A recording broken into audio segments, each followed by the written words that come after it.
Humans are evolutionarily hardwired to fear snakes. For millions of years, our primate ancestors evolved alongside these reptiles in the forests and grasslands of Africa, which happen to be the territories of some of the world's most venomous species. As humans migrated out of Africa and into regions such as Asia, the Americas and Australia, even more species of venomous snakes came closer and closer to humankind. Even today, snakes can be a persistent threat in certain regions of the world, and it is thought that between 81,000 to 140,000 people die globally after being bitten by venomous species each year. After mosquitoes, this makes snakes the most dangerous animal in the world. While it is important to remember that many species are harmless, capable of delivering little more than a mildly painful venom-free bite, it's important to be aware of those that can pack a deadly punch. In today's video, we will be introducing you to the most venomous species our planet has to offer. This is a journey that will take us from the plains of Africa to the deserts of Australia, through to the jungles of South America and the humid forests of tropical Asia. Sit back, relax, and join us as we meet the most sinister serpents in the world, if you dare.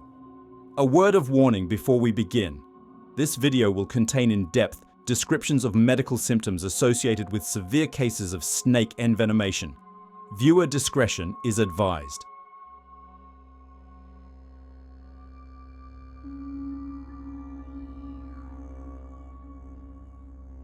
Of the almost 4,000 known species of snake alive today, around 600 are venomous. Venomous does not necessarily mean deadly to humans. Many species carry small amounts of venom, potent enough to kill animals such as rodents and small birds. The same cannot be said for the Inland Taipan. In the world of snakes, no other species has more potent venom. The Inland Taipan, or Oxyuranus microlepidotus, is a member of the elapid family, a group that is infamous for containing a high number of venomous species. It can be found in the central interior of eastern Australia, where it thrives in semi-desert habitats adjacent to the outback. Inconveniently for Australians wishing to identify and avoid this snake, it does not have one set appearance and changes its body colour depending on the season. The snake does this to allow its scales to absorb more heat from the sun in the colder months. In winter, the Inland Taipan dons a dark, reddish-brown over most of its body, with a darker head, and speckled patches of beige over the length of its body. In summer, it becomes a rich yellowish olive colour, with intricate chain-like patterns of black over its back and flanks. It has a blunt-shaped head, black, beady eyes, and can reach roughly 1.8 meters, or just under 6 feet in length. The largest known specimens, however, have exceeded 2.5 meters, or just over 8 feet, in length. Inland taipans are specialized hunters of small mammals, and despite their potent venom, they thrive on a diet mainly consisting of rats and mice. To subdue its prey, the taipan strikes multiple times in quick succession while holding the victim in position using the coils of its body, unlike most venomous snakes who strike once and let the quick-acting venom do most of the work. Up to 8 bites can be delivered in just a few seconds, with terrifying accuracy. This almost guarantees that the taipan will be successful in its hunt. It might seem like overkill, but in the sparsely populated Australian scrubland, where prey might come along once every few days or even weeks, it's a necessity. About that venom, just how strong is it? Well, in short, one bite contains enough venom to kill 100 adult men. The bite is 4 times as venomous as its close cousin, the Coastal Taipan, which has the 3rd most venomous bite of any snake in the world. This is particularly interesting when you consider that the Inland Taipan only discharges a very small amount of venom when biting its prey. Other deadly snakes, such as the eastern diamondback rattlesnake, release around 410 milligrams of toxin when biting. The Inland Taipan releases just 44. Granted, the rapid succession of bites does make this a whole lot deadlier for its victim. But these are just insurance bites to give the snake a higher chance of success. Just one well-placed strike would do the trick in almost any scenario. Thankfully, attacks on humans are reasonably rare.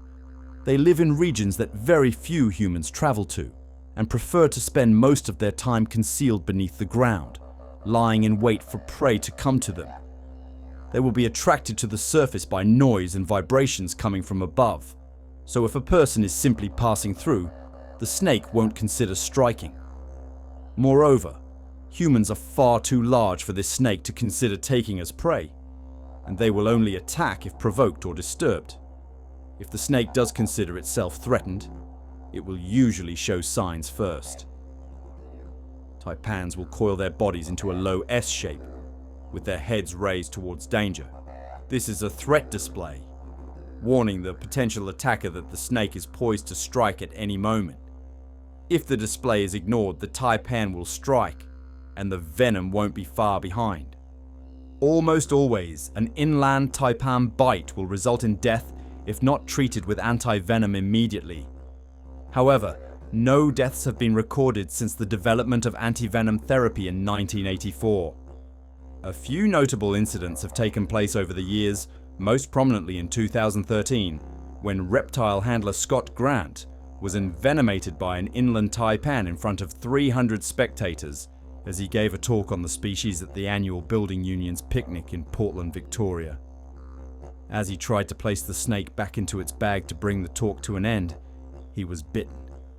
A horrified crowd looked on as Grant began to convulse on the floor, but thankfully he was saved by anti-venom at the Royal Melbourne Hospital.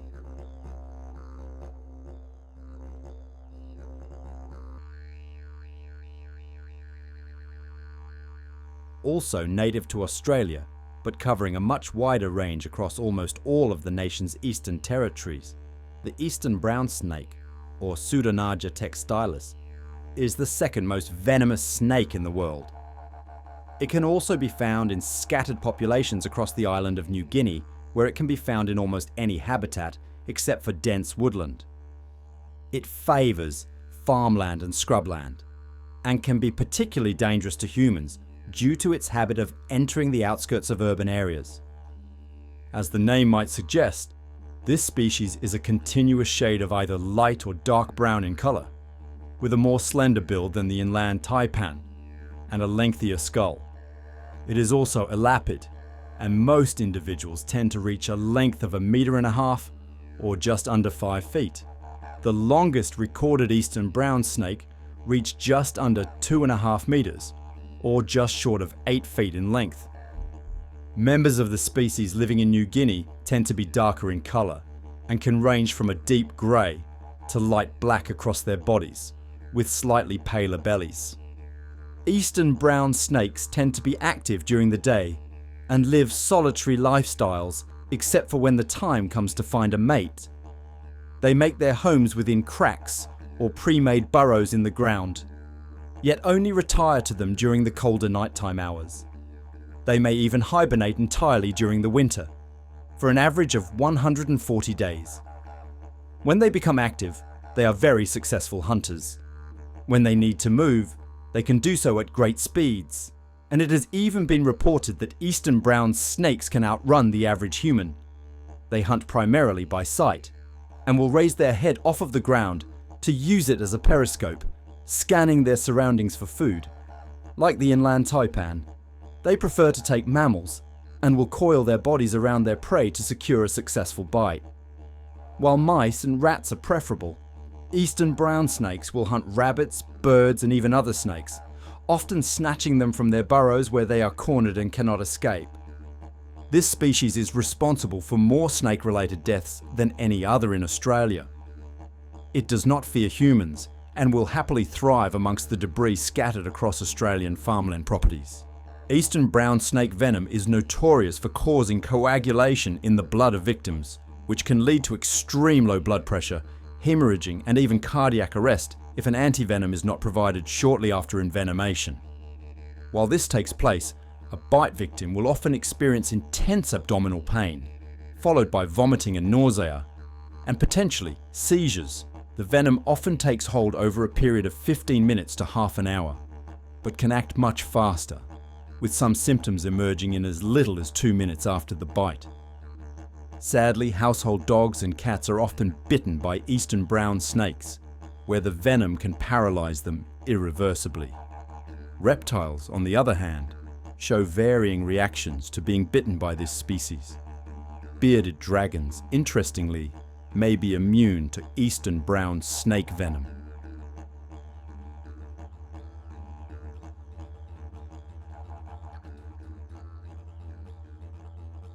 Never let it be underestimated just how many dangerous species are native to Australia. The top 3 most venomous snakes in the world are all primarily found here. The Coastal Taipan, or Oxyuranus scutellatus, whom we briefly touched on in the first segment, is a close relative of the Inland Taipan.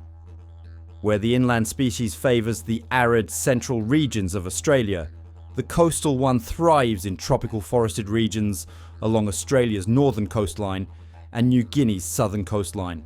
Much like the eastern brown snake, this species tends to venture into human habitation across farmland, scrapyards and landfills, which means that interactions with humans can be common. Typically, these snakes can reach around 2 meters, or 6.5 feet in length, and the very longest specimens have been recorded at just under 3 meters, or 9.5 feet. They can usually be identified by their striking reddish bronze coloration and pale white snout, but their appearance can vary. Some coastal taipans may be a light olive color, whereas some can be a dark gray, or even black. Like their inland cousins, they will change color seasonally to help them absorb more heat in the colder months. Coastal taipans are active during the day, but in particularly hot regions, they may prefer a nocturnal lifestyle. While rodents are commonly taken as prey, this species tends to target small marsupials, such as the bandicoots. It hunts in a similar manner to the eastern brown snake, using its head as a spotting scope to get the lay of the land before homing in on its target. It will deliver a series of quick bites when hunting, but will then release its catch to minimize the chance that its prey will retaliate and harm it.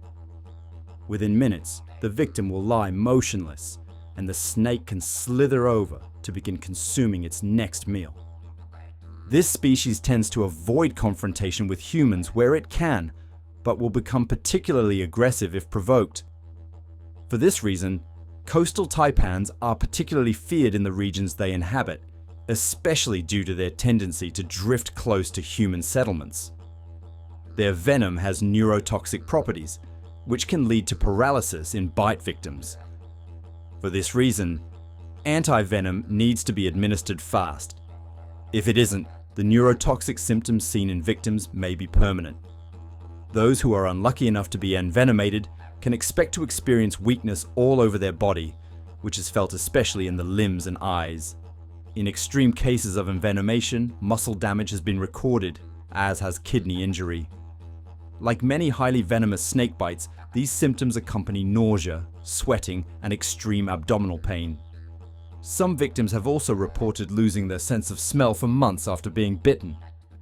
George Rosendale, an Aboriginal Gugu Yumathir man, had an unfortunate encounter with a coastal taipan when he was stacking wood in 1944.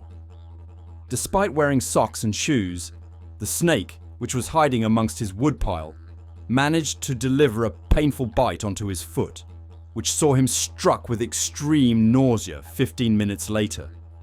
He was lucky enough to receive treatment from a nearby doctor who happened to be on holiday close to his home, and was flown to Cairns Hospital, where he was treated with fluids and antivenom. He survived the encounter and lived until 2019, when he passed away of natural causes at the age of 89. So, what about the most venomous snakes that live outside of Australia? Let's head north to investigate a notorious hidden killer of mainland Asia next.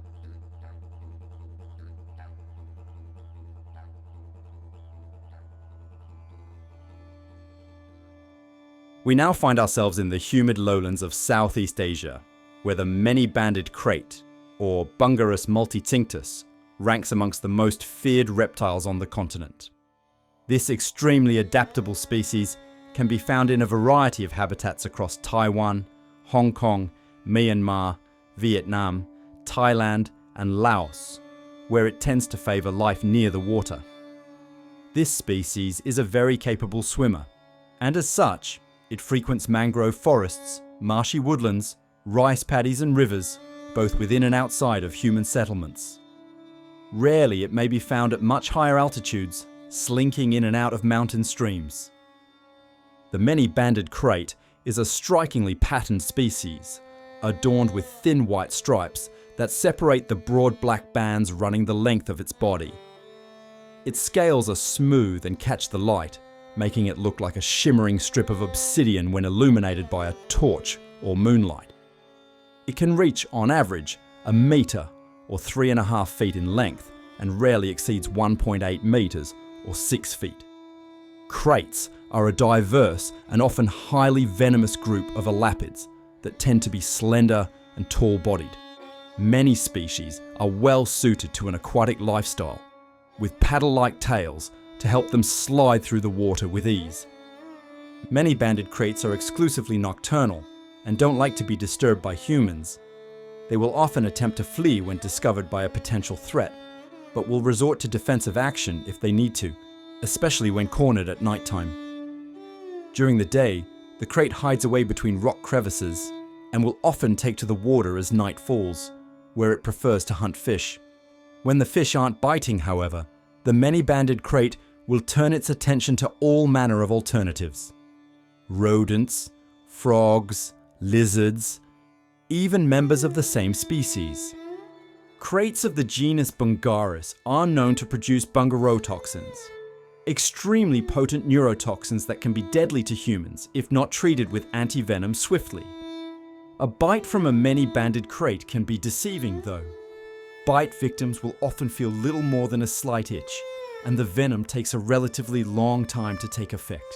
Slowly, those who have been bitten will start to feel symptoms over the course of 1 to 6 hours following the bite, which can soon develop into a worrying, painful arsenal. Shortness of breath, chest pains, loss of the voice, muscle spasms, tunnel vision, and a general weakness across the body will follow, which can lead to death as symptoms progress. The snake was encountered by American soldiers in the Vietnam War, where it became known as the two-step snake. The soldiers believed that if you were bitten by a many-banded krait, you would be killed within 2 steps. Of course, this is not the case, but the deadly nature of the krait was experienced firsthand by American herpetologist Joe Slowinski. While researching reptiles in the isolated forests of Myanmar, Slowinski was bitten by a many-banded krait. The encounter took place on potentially the worst day in modern American history, September 11th, 2001. As the American embassy were preoccupied with the 9/11 terror attacks, Slowinski's team were unable to receive support, and he died after 29 agonizing hours.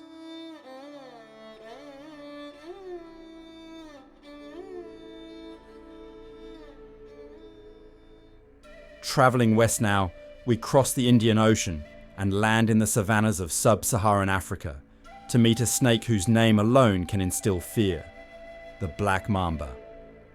This species, otherwise known by the scientific name Dendroaspis polylepis, is one of the longest venomous snakes in the world, averaging at around 3 meters or just short of 10 feet in length. Even larger specimens that measure up to 4.5 meters or 15 feet have been reported on occasion, which gives it a frightening range when striking out at its prey. Despite the name, black mambas are not strictly black. They tend to be a dark brownish grey, or even olive in colour, with a pale white underside. The inside of the snake's mouth, however, is jet black, and is often held wide open when the animal is performing a threat display, coiled up and ready to strike. Black mambas have an impressive range across sub-Saharan Africa, and can be found as far north as Eritrea, Somalia, South Sudan, and Ethiopia, and as far south as South Africa, Eswatini, Angola, and Namibia. They tend to prefer dry environments, such as semi-arid savannas and light open woodland. They are terrestrial and arboreal, and are just as at home slithering across a rocky outcrop as they are high up in the branch of a tree. These snakes are notoriously fast and unpredictable, and can change direction in the blink of an eye. They spend most of their time in burrows, which can be made from old termite mounds, rock crevices, or holes in trees, but will often return to the same patch of rock daily to bask in the sun's rays. Black mambas are well equipped to hunt fast-moving prey, and do so in the form of hyraxes, bush babies, rodents, and even bats. It will often exploit easy-to-catch fledglings within birds' nests, which it can obtain by slithering along the length of a tree branch.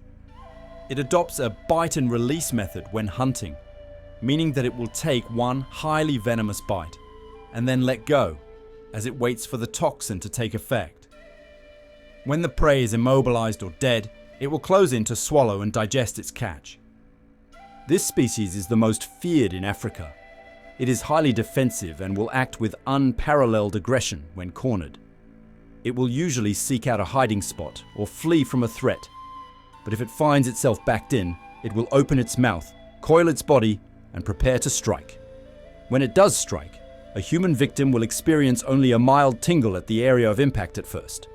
Blurred vision and difficulty speaking and swallowing, muscle spasms, vertigo, an intense sleepy feeling, and a gradual loss of consciousness will then occur as the victim's body is taken over by respiratory paralysis. On account of the potent neurotoxins in the snake's venom, an otherwise healthy human can be rendered unconscious from a black mamba bite in as little as 45 minutes, and death may occur, without anti-venom, in as little as 7 hours. A particularly grisly case of black mamba envenomation was seen in the March of 2008, when 28-year-old British trainee safari guide Nathan Layton encountered a snake near to his college classroom in Limpopo, South Africa. The mamba bit him on his index finger as he attempted to remove it from the room by transferring it to a jar. He was examined by first aiders, who decided that he was safe to carry on providing wildlife talks that afternoon. But this would prove to be a grave underestimate. An hour or so after he was bitten, Layton noted symptoms of blurred vision, and shortly after, he collapsed. He would sadly not survive the encounter and passed away shortly after.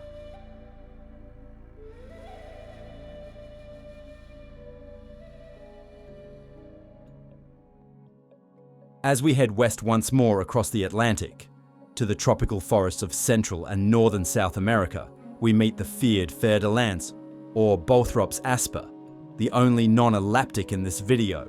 This species is a viper, a member of a group known for their elongated fangs, which allow them to inject their venom deeper into their prey. This particular species can be found from Mexico in the north, right through to the Ecuadorian foothills of the Andes Mountains in the south.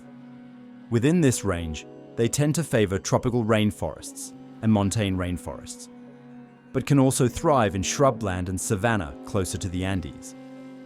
They are never found too far from water sources and live in close proximity to lakes and rivers in the regions they inhabit.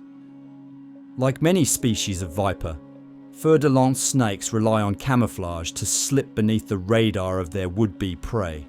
Primarily a shade of light brown with a pale yellow underside, Fer de Lance can be recognized by the dark brown patterning on their backs and sides.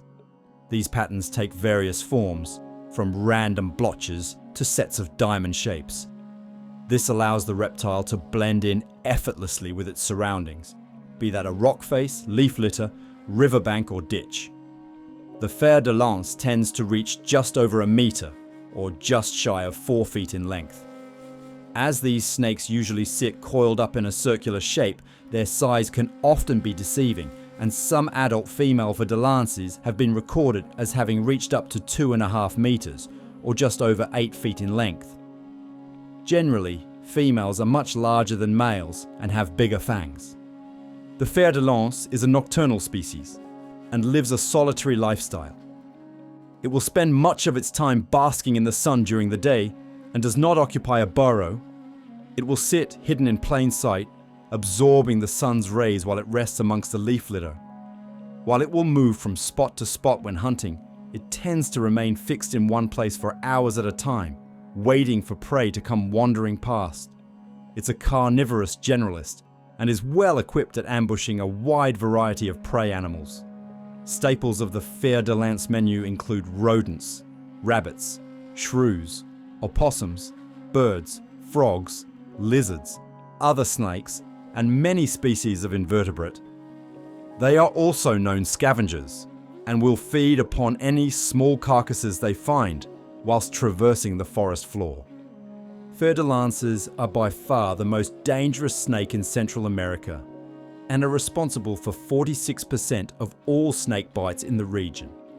Bites were much more deadly prior to the development of anti-venom therapy in 1947. Now, thankfully, very few people die when they are envenomated by a Fer de Lance. Often, this species will find its way not only into human settlements, but into the houses themselves. Most bites are thought to occur when the snakes enter human homes, and as this species is active primarily at night, those that get bitten may not even be aware of the immediate threat until it is too late. Unlike the elapids we have met in this video so far, whose venom acts silently, with only a slight tingle or numbness at the point of the bite, a Fer de Lance bite is messy and immediately painful. The pain will gradually spread from the location of the bite as time progresses, for up to 36 hours after. Bruising, blisters, and searing pain will start to emerge as time progresses, and the bite puncture wounds will start to ooze. Fever and a severe headache will follow, often accompanied by blood flowing from the nose and gums. Worse still are the nausea, loss of consciousness, and gastrointestinal bleeding that can occur as the venom encapsulates the rest of the body. Most frighteningly, however, is the local necrosis that begins to take hold if Fer de Lance bites are not treated immediately. Gangrene can arise as the skin turns from dark red to jet black, with segments of the bite zone effectively rotting away in extreme cases. If human victims do die, they usually do so as a result of sepsis setting in, while in other cases, fatalities are brought on by kidney injury, hemorrhagic shock, bleeding within the skull, or metabolic acidosis.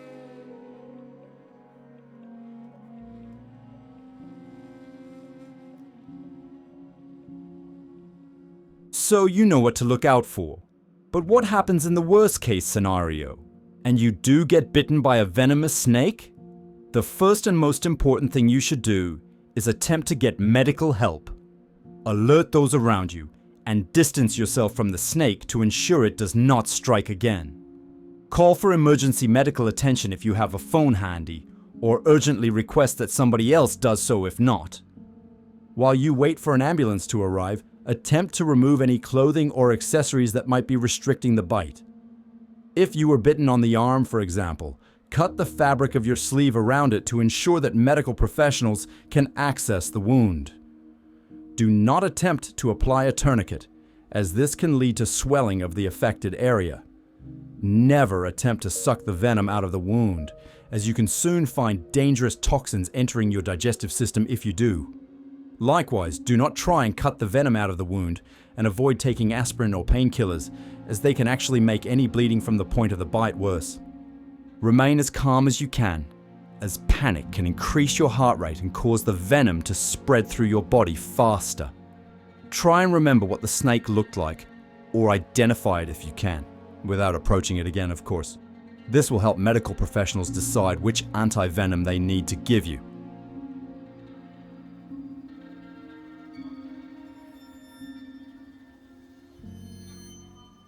So, that was a rundown of just a few of the world's most venomous snake species.